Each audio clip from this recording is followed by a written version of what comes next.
think that the nasty stuff you see online is really the human condition, which is covered up. I'm more optimistic about that, because of this Pareto distribution phenomena. I think I'm pessimistic because it looks like a very small number of bad actors can cause way more trouble than we would have thought, right? And that's a pessimistic idea, is that, yeah, it's only 3% who are dark tetrad types, or maybe 5%, it depends on where you put the cutoffs, let's say. And that means 95% of people are going about their business in a decent manner. And that's a very positive thing. But the downside is, yeah, but that 5% can cause a god-awful amount of trouble. I mean, I talked to Andy No about Antifa, and I'll tell you how that came about. I was working with a group of Democrats in the US to help pull the Democrat Party towards the center. And I did that for a number of years. And there was one topic that we used to come to a fair bit of disagreement about, and that was the reality of Antifa. And the Democrats I was working with were absolutely convinced of the absolute reality of 4chan and the right-wing conspiratorial groups, but they didn't believe that there was really any such thing as Antifa.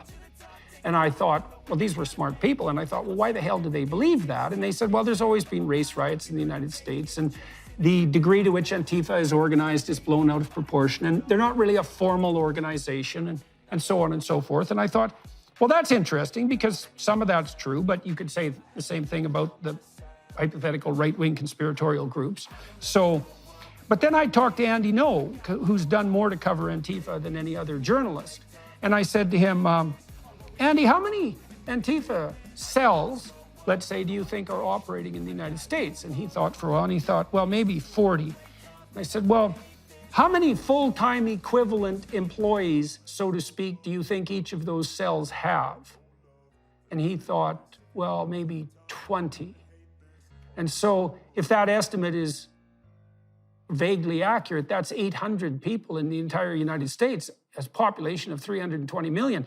It's really one person in 400,000, right? And that's sort of statistically equivalent to zero. So, that's why the Democrats can say, well, that Antifa doesn't even really exist. But the counter-argument is, yeah, there aren't very many of them, but a small number of people who have these dark tetrad motivations. And I'm not saying that's unique to Antifa, by the way. I'm talking more about the riotous troublemakers who love to dance in the street, If it's only 1 in 400,000 people, that's just an indication of how much trouble someone who has no internal sense of restraint can make manifest if they're free of all external social controls. Yeah, I don't have too much to say about that, but I would like to talk a bit about extreme niches that you brought up before, and where these people end up if they have the proclivities for one of the dark tetrad. The proclivity for narcissists would be in the realm of politics, because they want attention and they get it, whether it's positive or negative. It seems to work for them. The Machiavellians, I think, are among the most interesting, though. Stock markets, financial organizations. And although we just saw this fellow Santos, who made up his CV to get elected in Long Island, an example of a politician who's both narcissistic, because you have to be a politician, and a Machiavellian. But Bernie Madoff was the classic. He was the most popular guy in his building on Fifth Avenue. Big smile on his face all the time, happy-go-lucky, and stealing money from thousands of people, far more money than he could ever use. As a billionaire, he wanted more billions. But that's a niche in which Machiavellianism will help you get to the top. You have to manipulate and hide and do it relatively low-key, unlike the narcissist. So I think we already talked about the psychopath and the sadist, but it does play out in the occupations that one chooses to suit your niche. Yeah, well, you can also see there that that makes the issue of leadership a complicated one, right? Because we know that the big 5 personality profile of narcissists is something like high extroversion and low agreeableness.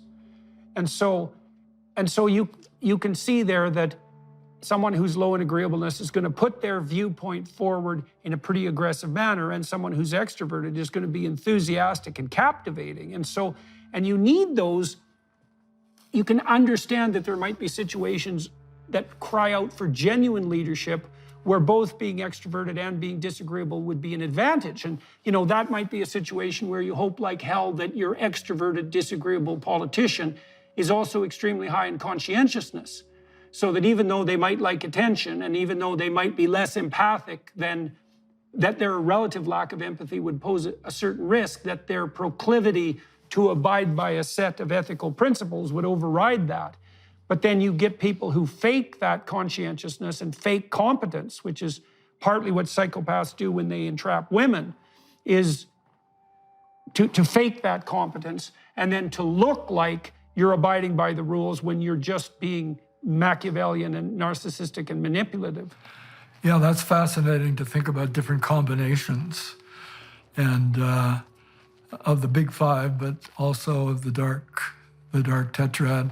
I wrote a paper on Steve Jobs, for example, some time ago.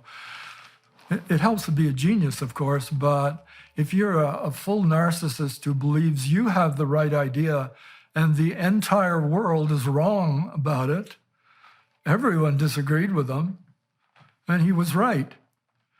Right. Well, that's a good example of that hyper-successful niche, right? So that's a very interesting case, because you're going to get the odd situation where someone is narcissistic and hyper-intelligent and correct, in which case their narcissism and their callousness, in some sense, is absolutely what's needed to bring forth that whole set of ideas.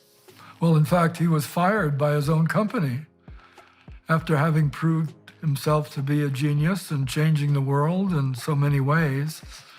His own company said he was too obnoxious, so they let him go.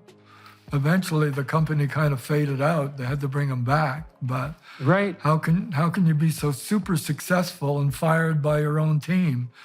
Classic case. Well, I know people who worked with Jobs, and one of the things they told me was that he was unerring in his ability to cull.